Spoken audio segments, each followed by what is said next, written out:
Bienvenue au 31e Salon international du livre de montagne de Passy pour nous emmener cet après-midi sur l'île Montagne, la Corse, qui- avec trois invités prestigieux. Gilles Modica, auteur d'un ouvrage paru dans la collection Guérin de chez Paulsen, L'île Montagne, la Corse vue du GR20, et puis La Corse des premiers alpinistes par Imtrod Ubacek et Joël Genin. Île de contraste et de paradoxe, l'île de beauté, île de granit, noire et mystérieuse, la Corse surgit de la mer et tutoie le ciel, les soirs d'orage quand la foudre s'abat sur les pics aux neiges capricieuses.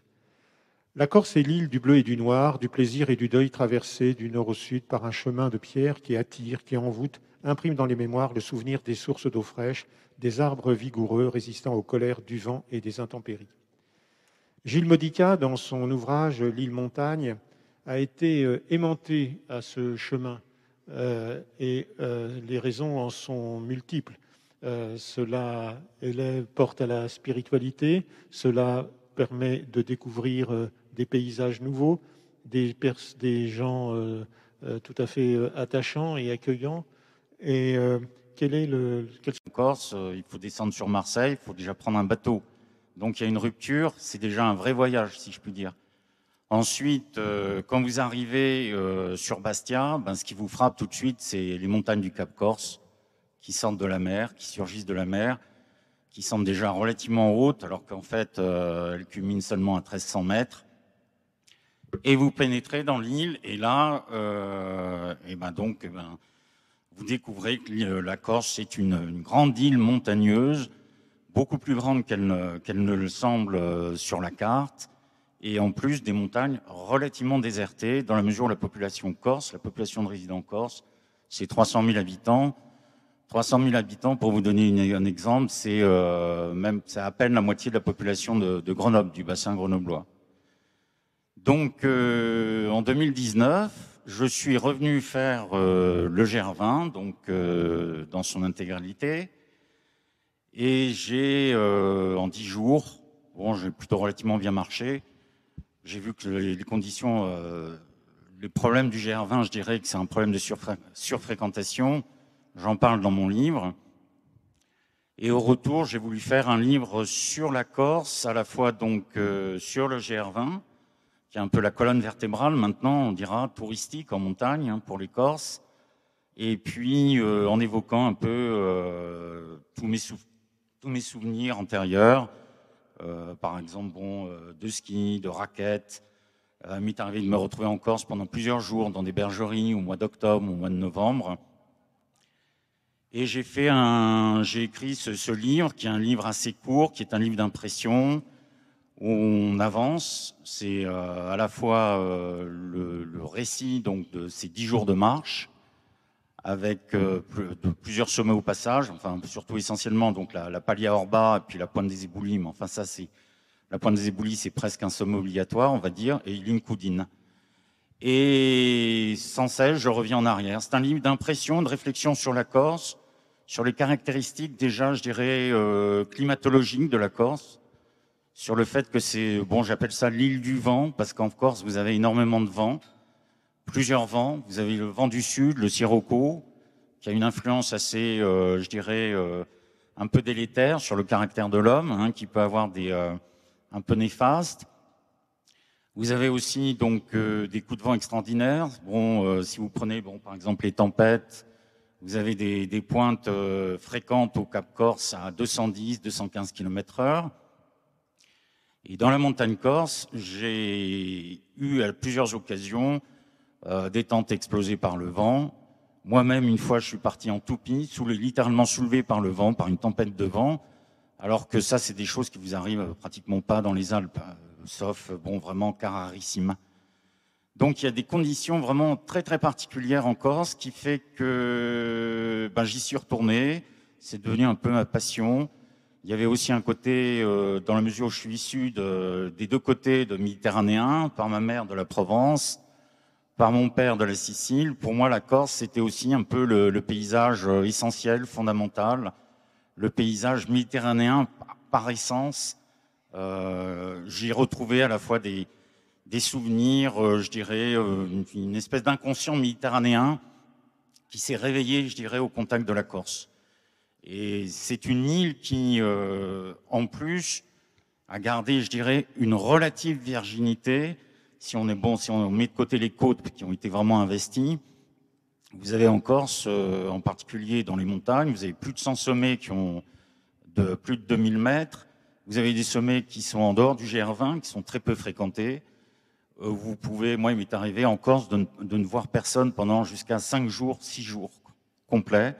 Alors souvent, c'était par exemple au mois de mars, mais même à l'automne, pratiquement au mois de novembre, vous n'avez plus personne en Corse. Sauf conditions exceptionnelles, s'il fait particulièrement beau. Ouais. Les randonneurs du GR20 n'ont pas été les premiers montagnards à s'intéresser à la Corse. Il y a eu, bien avant eux, des alpinistes, dont certains sont venus de Chamonix pour être les premiers alpinistes de la Corse et découvrir ces montagnes à la fois proches et lointaines, et en tout cas différentes. Joël Genin. Oui, alors c'est les alpinistes eux-mêmes le disent. L'alpinisme, c'est une invention de citadins. Et donc, parmi eux, les Anglais, puisque qui ont créé le premier club alpin au monde, et qui sont venus à Chamonix, évidemment. Et pourquoi est-ce qu'après, ils ont eu envie d'aller en Corse? C'est que déjà, fin 19e, ils trouvaient que l'alpinisme devenait un peu trop démocratique. Il y avait un peu trop de monde dans les auberges. Et comme c'était quand même des gens issus d'un milieu aisé, ils ont trouvé que la Corse, avec son parfum un peu d'aventure, il y avait Mérimée qui avait écrit Colomba, il y avait ces histoires de vendette et tout, ça leur semblait, comme l'a dit la pub, la plus proche des îles lointaines. Et donc les Anglais, par exemple, ils venaient traverser la France en train, et il y a eu un cas où ils transportaient le matériel de montagne en bateau par Gibraltar. Donc, je ne sais pas si vous voyez de l'Angleterre, le tour par Gibraltar pour arriver en Corse. Bon, c'était une époque aussi où le rapport au temps était différent. On n'était pas. Et donc voilà. L'une des vraies richesses de la Corse se trouve dans les échanges avec les bergers, les gardiens, les hôteliers. C'est une belle expérience humaine. Oui, tout à fait. Alors effectivement, la Corse, le voyage en Corse, c'est aussi des contacts avec les Corses, l'apprentissage, on dira de... Bon, tout le monde sait que les Corses sont relativement susceptibles, donc j'ai quand même écrit un livre plutôt assez diplomatique, on va dire. J'ai parlé des gardiens, j'ai parlé des bergers, j'ai parlé aussi du caractère corse. Bon, dès le 19e siècle, on s'est posé des questions sur le caractère corse et sur effectivement la vendetta endémique. Bon, il y avait énormément de vengeance qui durait sur plusieurs générations, et on est donc là, j'ai proposé une interprétation, bon, elle vaut ce qu'elle vaut, hein. Au 19e siècle, on avait pensé à la malaria. La malaria, elle était pratiquement sur toutes les côtes corses, en particulier sur la côte est, et on s'était dit, pour qu'ils aient si mauvais caractère, c'est à cause de ces fièvres, de ces fièvres malignes, qui ont été en fait éradiqués après 1945, très tardivement, hein, par les Américains, qui ont saupoudré les différents étangs de la côte Est avec du DDT. Alors moi, je parle, il y a aussi le caractère... la Corse, ça reste des Italiens. Si vous leur dites, vous êtes Italien, ils peuvent se vexer. Mais malgré tout, c'est des Italiens, et c'est plutôt des Italiens, je dirais, proches des Italiens du Sud. Alors on peut éventuellement trouver... on va dire, des rapprochements avec l'Italie du Sud ou la Sicile, dans les mœurs corses, qui sont des mœurs très particulières qu'on peut retrouver dans certaines parties de la Sicile, pas dans toute la Sicile. C'est, par exemple, cette culture de la vendetta. Moi, j'ai parlé pour le caractère corse, j'ai évoqué la climatologie, tout bonnement, et je me suis, effectivement... j'ai fait tout un chapitre sur les vents en Corse, sur leur influence probable sur le caractère. Et en tout cas, pour ceux qui vont marcher en Corse, font de la montagne en Corse, le vent, c'est une dimension omniprésente. C'est-à-dire, quand vous faites un bivouac, vous êtes obligé de penser au vent. Le vent peut se lever dans la nuit. Vous pensez aussi au changement de vent fréquent. Vous avez des vents qui sont très déterminants selon la côte. Vous avez le vent du Levant sur la côte de Bastia. Vous avez le Libeccio sur Ajaccio. Et donc, j'ai développé là-dessus, et en particulier sur le sirocco, qui est une calamité dans toute la Méditerranée, en particulier donc en Sicile, en Afrique du Nord, en Égypte aussi, dans tout le bassin méditerranéen. Et je disais que les crimes partant de, comme on appelait ça le Kamzin, donc sous l'Empire ottoman, c'est le Kamzin, c'est le vent des sables, c'est le vent du sud, c'est le sirocco. C'était considéré comme un crime donc par vent du sud, comme le vent du sud comme circonstance atténuante pour le crime.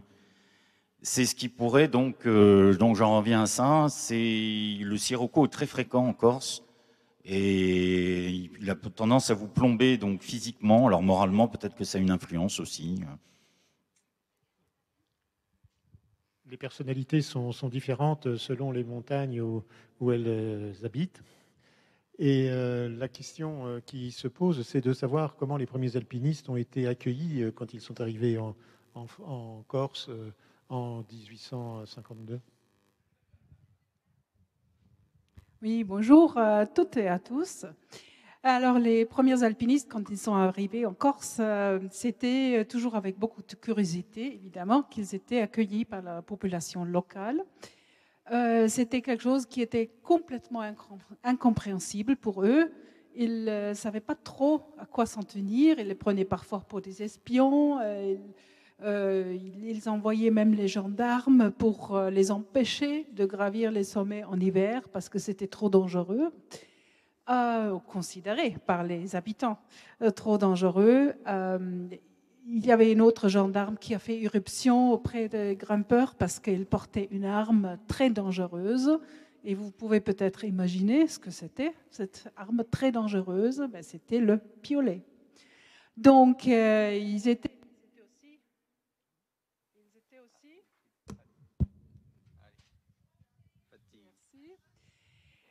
étaient aussi accueillis avec beaucoup d'hospitalité.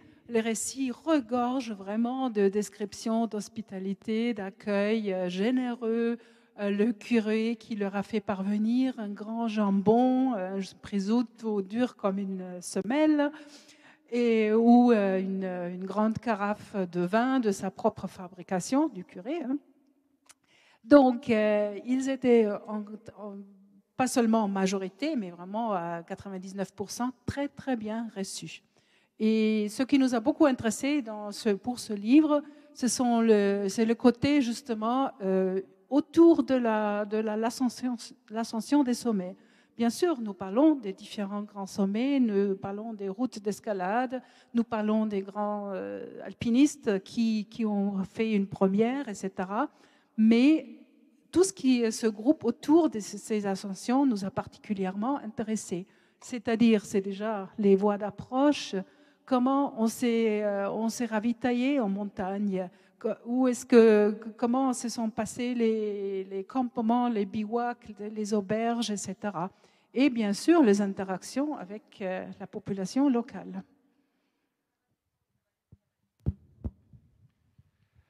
Oui, il faut dire que en Corse, il y a une tradition de la vigne et une religion de la chasse qui fait qu'il y a eu certainement des rapports très, très étroits entre les touristes, on peut les appeler comme ça, et puis les personnes qui vivaient sur cette terre à laquelle ils étaient très, très attachés. C'est un rapport très, très fort, le lien entre les Corses et leur terre. Oui, c'est un rapport très très fort. Ça se comprend toujours parce qu'effectivement, c'est ce qu'on appelle la mentalité insulaire. Vous la trouvez sur toutes les îles de la Méditerranée, en Crète, en Sicile ou ailleurs. Et effectivement, c'est un rapport qui s'est, je dirais, un peu renforcé maintenant avec les années, alors même que, alors c'est paradoxal parce que bon là, malgré tout, la langue corse a reculé. Et les Corses, réellement Corses, vraiment Corses, ne sont plus, sont encore à peine majoritaires dans l'île. Mais il y a un phénomène classique, vous le voyez en Pays Basque, en Bretagne ou ailleurs, il y a eu un développement effectivement de la différenciation, de l'affirmation revendicative par rapport à la France et une espèce de glorification donc de la terre corse. Donc il y a eu effectivement donc les polyphonies corses. Actuellement en Corse, ils découvrent leur montagne. Pendant longtemps, effectivement, elle a été négligée. Mais les Corses, depuis, je dirais, plus d'une vingtaine d'années, à travers la randonnée, à travers le trail, redécouvrent la montagne. Maintenant, vous avez en Corse très régulièrement aussi des skieurs, des gens qui font de la raquette. Les Corses eux-mêmes donc ont découvert la richesse pas seulement donc de leurs côtes et la beauté de leur île, la beauté des paysages, mais en même temps, effectivement, leurs yeux se sont ouverts d'une certaine manière sur les montagnes corses, alors que pendant longtemps, c'était justement des touristes étrangers, des alpinistes étrangers qui avaient compris la beauté et la richesse de la montagne corse. Justement, à ce sujet, je voudrais dire que ce qui revient assez régulièrement dans les récits, donc je pense que c'est assez marquant, les alpinistes notent l'horreur des Corses pour la neige. Parce que la Corse était une société totalement rurale, donc avec un élevage qui se fait pratiquement toute l'année, en liberté. On n'est pas dans les Alpes où les bêtes passent 7 mois à l'étable. Donc la neige est une vraie catastrophe pour les bêtes qui sont dehors. Donc on n'est pas attiré spécialement par la neige. Et par ailleurs, à l'automne, quand on rassemble les troupeaux, il y a eu beaucoup de cas de bergers qui sont morts parce qu'ils ont été pris par la neige. Donc du coup, la montagne, le sentiment était assez ambivalent. Mais le rapport des Corses avec la montagne, c'était principalement par les bergers, parce que chacun dans sa famille avait un berger, donc ça voulait dire les enfants qui passaient une partie de l'été à la montagne. Et bon, moi, je faisais de la montagne quand j'étais au lycée, donc pratiquement personne ne faisait de la montagne en Corse. Je partais l'hiver en raquette ou autre, personne. Et depuis, donc, maintenant, il y a des accompagnateurs montagne, il y a quelques guides de haute montagne, il y a beaucoup de trails et même ultra trails. Et donc, dans ce sens-là, une redécouverte de la montagne en hiver. Mais auparavant, voilà, il y avait une certaine crainte. Ce n'était pas la terreur superstitieuse qu'il y avait dans les Alpes, parce qu'il y a des mauvais génies, c'est parce que c'était un milieu quand même dangereux quand on n'avait pas d'expérience de l'alpinisme. Est-ce que c'est parce que la montagne est moins écrasante en Corse que dans les Alpes? Ce qui menaçait les paysans, enfin de Haute-Savoie par exemple, c'était cette hantise de la montagne qui les hantait parce qu'elle les menaçait, elle était énorme. Enfin, alors qu'en Corse, elle est peut-être moins hostile dans son apparence. Oui, non, il n'y a pas l'équivalent. Bon, comme au Tyrol où les paysans de montagne, régulièrement leurs cabanes, leurs chalets peuvent être emportés par une avalanche, où les torrents dévastaient les champs, il fallait remonter la terre sur le dos, donc on n'est pas dans ce cas de figure en Corse. Il y a eu quelques catastrophes mémorables d'avalanches à Ortiport, mais bon, globalement, c'est beaucoup moins menaçant que dans les Alpes pour la pratique agricole, et c'était moins dur que ça peut être dans les Alpes. Oui, enfin, ce qu'il faut dire aussi, c'est qu'en Corse, c'est une caractéristique, c'est que donc c'était une civilisation vraiment pastorale. En Corse, vous aviez des troupeaux, et puis la seule richesse, effectivement, on va dire, c'était le fromage, le cochon, le miel. Et la montagne corse était très habitée. Vous avez énormément de bergeries qui sont maintenant en train de disparaître peu à peu, en train de s'effondrer. Moi, j'en ai découvert j'ai découvert des bergeries qui n'étaient même pas indiquées sur des cartes au 25 millième. C'est des murs qui s'effondrent dans certains secteurs. En fait, les bergeries en Corse, toutes les bergeries qui ne sont pas rejoignables par une piste et en 4x4 sont en train de disparaître. Et quand vous marchez en Corse, c'est étonnant parce que vous trouvez effectivement jusqu'à 2000, 2002, jusqu'à des petits villages de bergerie. Alors plus ou moins en bon état, vous pouvez éventuellement y dormir ou pas, toit effondré ou pas. Et ça donne quelque chose de très particulier, par exemple à l'automne ou même en hiver. En hiver, vous pouvez transformer une bergerie en une espèce de camp de base pour faire de la raquette, pour faire du ski de randonnée. Donc c'est très frappant parce que dans les Alpes maintenant, malgré tout, c'est pareil, c'est un peu le même phénomène. Mais en Corse, vous saisissez le phénomène avant, c'est-à-dire avant leur disparition progressive. Donc c'est très amusant donc, de partir des fois au mois d'octobre, au mois de novembre, et vous dormez dans une bergerie pendant 3 ou 4 jours, ou à l'abri d'une bergerie. C'est très curieux. Alors vous les trouvez partout dans l'île. Donc, par contre, ce qu'on voit, c'est qu'effectivement, la civilisation du moteur, elle est bien là. C'est-à-dire que tout ce qui n'est pas accessible en moteur facilement, c'est-à-dire en 4x4 ou en bagnole, c'est en voie de disparition. Voilà. Il arrivait aux premiers alpinistes de dormir dans les bergeries et de s'installer auprès des bêtes et de leurs maîtres. Oui, bien sûr, on a beaucoup de récits là-dessus. Il y a 2 groupes d'alpinistes. Les uns qui regrettent que parfois les bergeries ne sont pas encore occupées, parce que comme ça, ils ratent une partie très intéressante de la vie en Corse, ils disent. Il y a l'autre partie qui dit « Oh, ce serait mieux qu'on soit tout seul ici ». Mais il y a encore une troisième partie qui est ravie de découvrir la vie des bergers, la conduite des troupeaux, comment se fabrique le fromage, etc. Mais ils sont unanimes dans une remarque, mais vraiment tous, à travers 120 ans, ils disent « Attention, garde à vous, alpinistes qui vous nous suivez », parce que là, je fais une petite parenthèse, c'était une question, je ne sais pas, d'honneur, mais en tout cas vraiment de pratique, qu'il faisait des récits très détaillés dans les différents almanachs des clubs alpins européens. Je ne dis pas seulement français ou allemand ou autres, hein, vraiment européens. Et qu'il donnait un maximum d'informations pour tous ceux qui allaient les suivre. Fin de la parenthèse.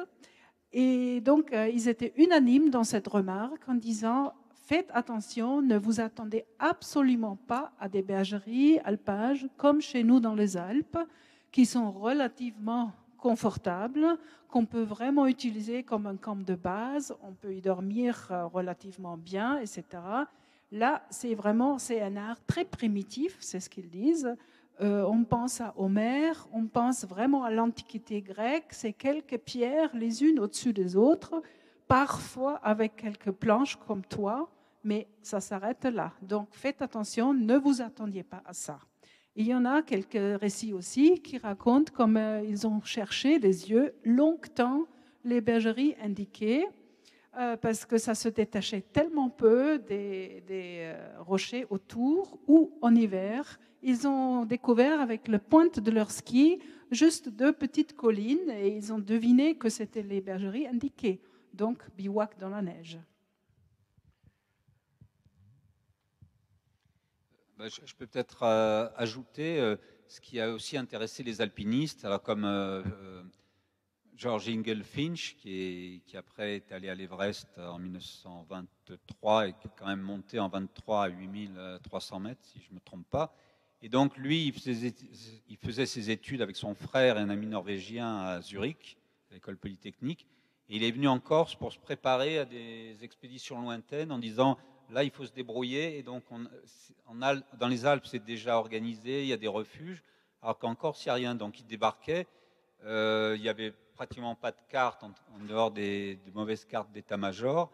Et ils arrivaient, il fallait déjà trouver son itinéraire, donc se renseigner auprès des gens, éventuellement trouver un muletier pour amener son matériel. Par exemple, Von Koob, qu'on appelle le pionnier des montagnes corses, parce qu'il a vraiment exploré pendant 3 campagnes les montagnes corses. Il fallait chercher, il avait 150 kilos de matériel avec ses camarades, donc il n'était pas question de les porter sur le dos. Bon, j'ajoute les cordes en chanvre, les tentes très lourdes quand c'était mouillé.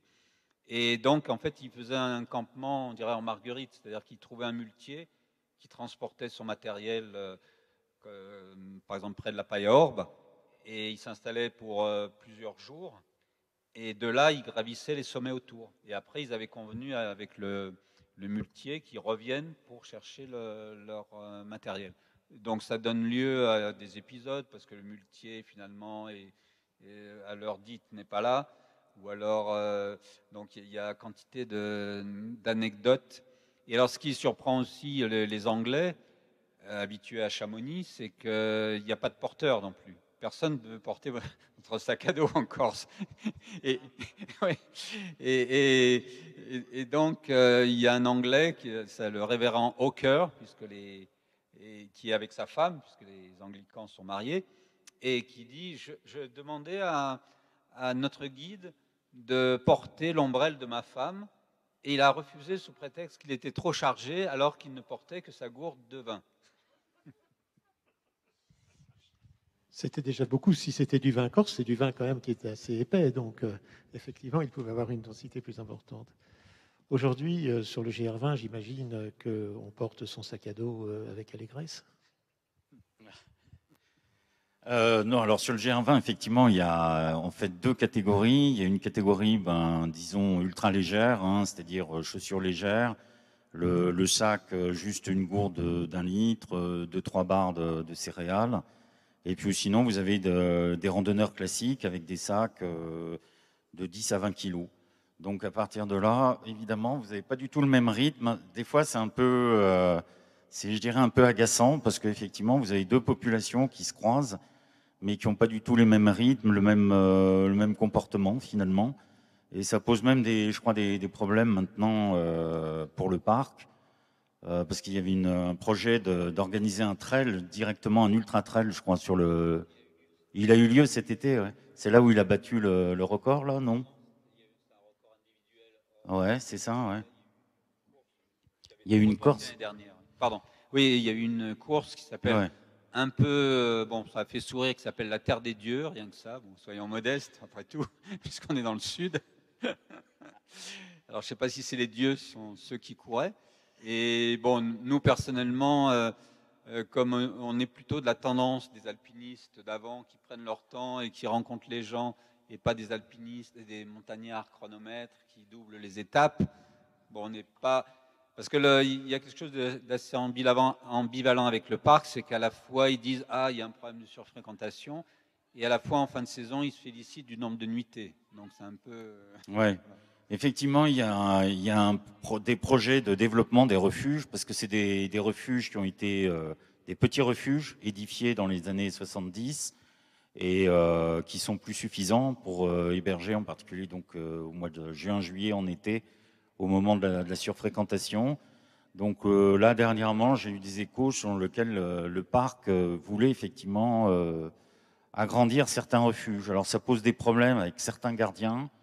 Il y a eu un épisode de refuge qui a brûlé donc, en 2019, en début de saison, parce qu'ils voulaient à la fois agrandir le refuge et éventuellement changer les gardiens. Donc, ça. Voilà, donc le refuge a brûlé. Donc évidemment, la Corse... en Corse, tout est relativement difficile, je dirais. Hein, même, surtout l'aménagement du territoire. Ouais. Surtout l'aménagement du territoire. Pas seulement sur la côte, mais en montagne. Il y a des convoitises, il y a des susceptibilités, donc voilà, on retrouve, je dirais, le problème corse, en fait. Je pourrais rajouter un petit mot sur le GR20, sur le développement du GR20, parce que je l'ai connu bien avant, dans les années 80, avant qu'on pouvait se ravitailler dans les refuges. Donc c'était une question, si on voulait descendre dans les vallées pendant le trajet du GR20, ou pas. Donc j'avais opté pour ces 12 jours d'indépendance, en guillemets. Et c'était vraiment une très belle expérience parce que je l'ai fait toute seule, hein, le GR20, mais sans descendre une seule fois dans un village. C'est-à-dire, je suis partie de Conca avec un sac à dos de 23 kilos. Et j'ai porté tout ce qu'il me fallait pour ces 12 jours. Mais c'était vraiment une expérience qui m'est très chère parce qu'aujourd'hui, on ne peut pratiquement plus la faire. Ou on ne va pas la faire à côté de tous ceux qui mangent dans les refuges, etc. Donc, j'avais calculé comment faire. J'avais séché mes légumes encore avant de partir au Tyrol. J'étais vraiment bien équipée. Ça s'est très bien passé. Et je suis arrivée à Calenzane avec 17 kilos dans le sac. Je n'avais pas de tente, un sac de bivouac seulement. Je dormais donc... non, je ne dormais pas dans les refuges, je l'avoue. C'était déjà pas légal à l'époque, mais quand vous êtes seul, vous ne faites pas de bruit, vous parlez à personne, vous ne faites pas de feu. Donc c'était assez difficile à me détecter quand même. Et en plus, je connaissais les contrôleurs du parc. Donc c'était une très belle expérience que j'aurais voulu que ce soit encore possible aussi aujourd'hui. Mais les temps ont changé pour le meilleur, espérons-le. Je voudrais dire aussi quelque chose à propos des pionniers, entre guillemets, du tracé du GR20, parce que, bon, qui a vraiment été l'inventeur, entre guillemets, du GR20, bon, les discussions ne sont pas closes, mais il y a un couple d'Autrichiens qui a fait la traversée par les crêtes, et donc en autonomie, et alors, comme donc c'était un couple, et donc ils avaient fait 2 dépôts de nourriture et de provisions à 2 endroits. L'un, c'était au col de Verde et l'autre, c'était... Voilà. Et alors, donc, comme ils avaient enterré, donc ils étaient venus 3 ou 4 mois avant, et ils avaient enterré leurs provisions, et ils avaient pris des photos de l'endroit, parce qu'après, quand la végétation pousse, surtout enterré et mis des pierres, parce qu'il y a des cochons aussi. Et donc, quand ils sont arrivés à leur point de ravitaillement, il y avait quand même beaucoup trop de ravitaillement, et puis des boîtes de conserve, et donc sur place, ils mangeaient jusqu'à... épuisement, et ils prenaient sur le dos ce qu'ils pouvaient porter. On a l'impression que le GR20 est un sentier à la portée de tout randonneur. Or, c'est un chemin très, très difficile parce qu'en Corse, c'est une île montagne, pour reprendre le titre du livre de Gilles Modica. C'est une île aussi où les montagnes ont une certaine dangerosité puisque la neige y est capricieuse et où les tracés du chemin ne sont pas forcément toujours d'accès facile. Oui, en Corse, il faut se méfier, c'est-à-dire que donc vous avez effectivement des coups de vent qui changent dans très rapidement les conditions de progression. Ensuite, c'est vrai que le GR20, il a un côté quand même alpin. Vous restez majoritairement en crête et vous avez certains épisodes, disons aériens. Il y a des câbles. Il faut quand même savoir placer ses pieds. Et ce qui est frappant, c'est qu'il y a des gens là qui sont vite déroutés par les conditions du GR20, par ces difficultés. Et du coup, ça a fait sa réputation. C'est devenu, à travers Internet, c'est devenu bientôt Alors, on avait le plus difficile des GR20 en France dans les années 90.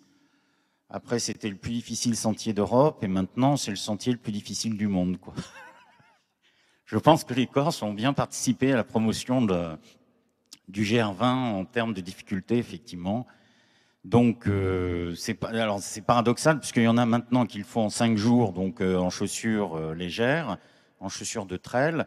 Et vous avez par contre des Chinois qui arrivent en Corse pour faire le sentier le plus dur du monde. En n'ayant pas compris en plus que l'hiver en Corse pouvait être très neigeux.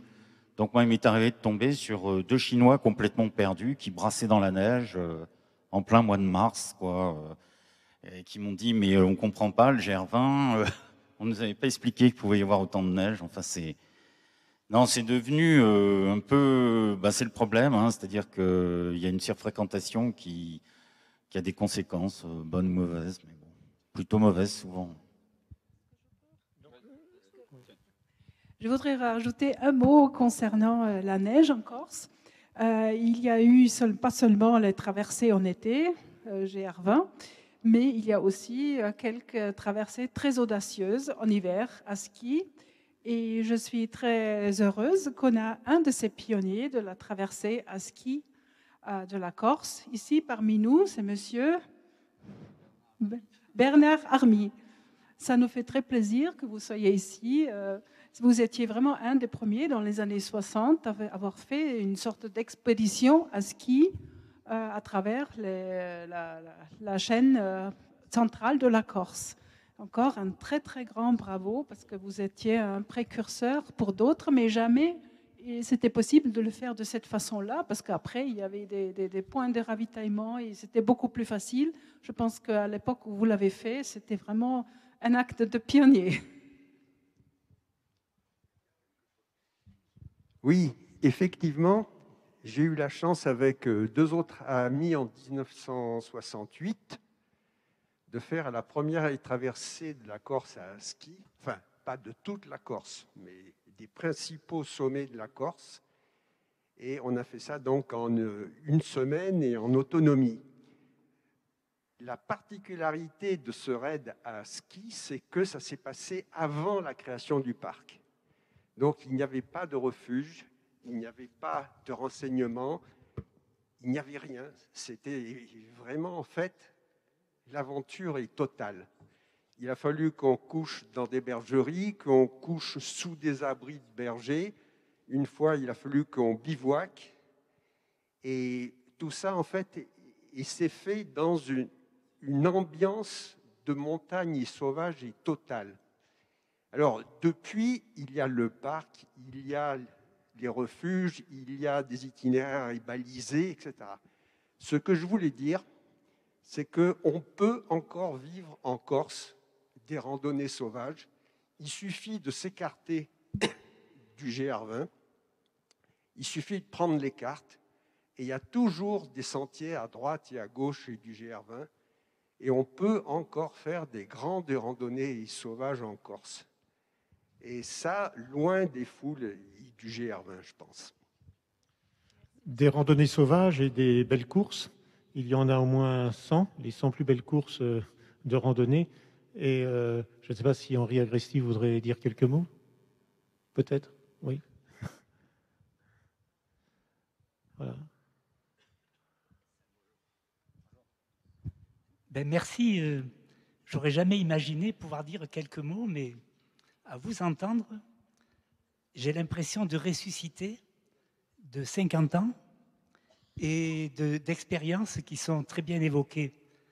Parce que vous avez dit, mais le livre, je ne l'ai pas lu, sauf j'ai vu le dernier mot, major. C'est toute une histoire qui pourrait faire l'objet d'un autre livre. Et aussi là, tout ce que j'entends m'émerveille parce qu'avec Michel Fabricant, que j'ai côtoyé au moment où, disons, il était en train de parfaire avec le parc ce qui est devenu le GR20 et d'autres actions avec son livre, ses livres, qui sont un guide Valo qui est paru peut-être 100 ans après les guides Valo dans les Alpes ici, sur une Corse qui était restée, comme vous l'avez si bien dit, à l'abri de toute cette exploration, même si des Anglais, des Autrichiens, des Allemands, des Chamoniards et quelques autres anonymes sont venus créer des merveilles. Mais pour ne pas rentrer dans trop de détails, juste 2 choses.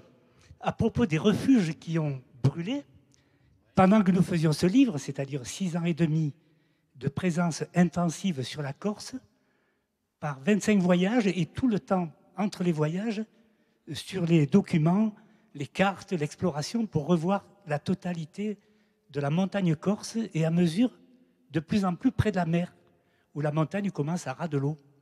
Donc, des refuges qui ont brûlé, et ça ramène au GR20, j'en ai vu 2, enfin, je connais le cas de 2 qui ont sauté.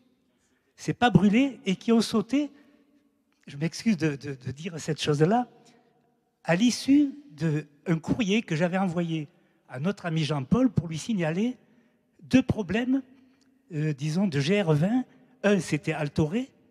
Il y avait une confusion le matin, tout le monde dormait là, peut-être 20 ou 30 personnes qui partaient dans le cirque de la solitude en même temps. Et avec des escarpements, certains des gros sacs, d'autres un peu plus lestes, légers, créaient une situation très dangereuse. Donc, Altoré a sauté 2-3 jours après l'envoi du courrier, et les gens n'ont plus pu bivouaquer ou camper juste à l'entrée du cirque de la solitude. Le second, ça fait allusion à une traversée, non pas en marchant, mais quand même en courant, avec rien, simplement un anorak et 2 carrés de sucre et de chocolat dans la poche, pour aller de Vitsavone à Bavela. J'ai vu ça dans le livre, en feuilletant. Mais là, c'est le refuge Pedignelli. J'ai vu arriver un soir, pendant que je faisais cette traversée de Vitsavona à Bavela, à la tombée de la nuit, 2 randonneuses du GR20 qui étaient près de la fontaine, devant le refuge, et qui, en me voyant arriver, ont été émerveillés de voir que quelqu'un d'autre arrivait que ces 2 jeunes femmes. Parce qu'elles m'ont dit, on ne peut pas rentrer dans le refuge. Il y avait un banquet de chasseurs phénoménal, des fusils, de tout et de tout. Et les gars me disent, on n'a pas même réussi à tuer les sangliers, que 2 heures après, même pas 2 heures après, j'ai vu à 9 h du soir, à la tombée de la nuit, au sommet de l'Incudine. Ils n'étaient pas montés si haut, ils n'ont pas tué les sangliers, mais ils faisaient un banquet à tout casser. Et les 2 filles, quand elles ont vu que je continuais mon chemin, ont été terrorisées. J'ai raconté ça à Jean-Paul, ça faisait toujours l'objet de courriers. À l'époque, on écrivait, ce n'était pas des Internet. Et 2 jours après, Jean-Paul me dit, le refuge a été pulvérisé. Et je suis repassé quelques fois après, en effet, à 2 reprises, et je pourrais en dire d'autres, bien, tout a été ramené à zéro. Je termine, parce qu'on pourrait passer, avec vos livres, 24 heures continues non-stop sur ce sujet. Mais cette année, c'est, je crois, le 700e anniversaire de la Divine Comédie. Pour moi, la Corse, pour dire l'essentiel de cette expérience. Et j'avais des cousins qui étaient nés en face de la maison de Jean-Paul, à Sari, Tony Assar et Solenzara. Donc la Corse, un peu de ma famille, 2 cousins, enfin un cousin et une cousine, m'ont initié à la Corse de l'intérieur, comme quelques amis. Mais à propos de Dante, je dirais que ma Corse à moi, et c'est celle aussi que j'ai perçue un peu ici ou là, c'est un peu la Corse du paradis absolu. Une découverte miraculeuse, une amitié extraordinaire, l'envie de devenir guide pour faire connaître l'ami Jean-Paul, sa propre montagne pour plus être asservi à des visions seulement d'étrangers. Donc la Corse que j'ai connue, c'était une grande amitié, une hospitalité extraordinaire, mais je dirais qu'il y a aussi le purgatoire, qui est en gros, en quelque sorte, le chemin du paradis de demain, mais il y a aussi l'enfer. Et ça, bon, on a parlé des refuges, c'est anecdotique, mais je pense qu'on aurait pu parler du Catenaccio, de l'Urquio et de bien d'autres choses. Et donc, quand on relit Dante, eh bien, je crois qu'entre la Toscane, la Sicile, la Sardaigne, la Corse, on peut rentrer au cœur des réalités humaines que votre GR20 et vos montagnes permettent d'aborder avec cette dimension humaine des montagnes avec les hommes. Je m'excuse. Allez, ciao.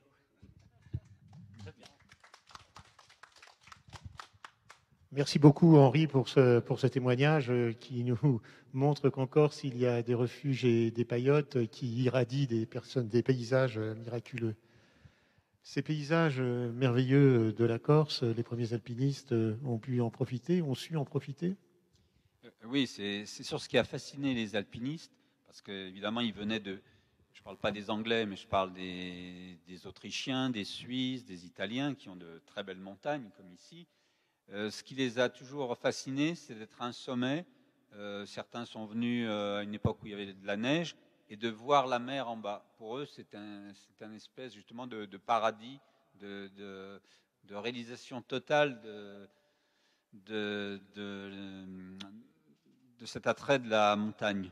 Et juste pour revenir sur le livre, donc il y a un personnage qui est assez central, c'est Félix von Kube, qui est un Allemand qui est venu en 1899, 1902 et 1904, et qui a fait un travail à l'allemande, c'est-à-dire précis, qui a été à une époque où il n'y avait pas de topo-guide et des cartes de très mauvaise qualité, qui a fait une œuvre de pionnier à plusieurs niveaux. En plus, il a fait des photos d'une qualité extraordinaire. Il est venu avec 3 appareils photo.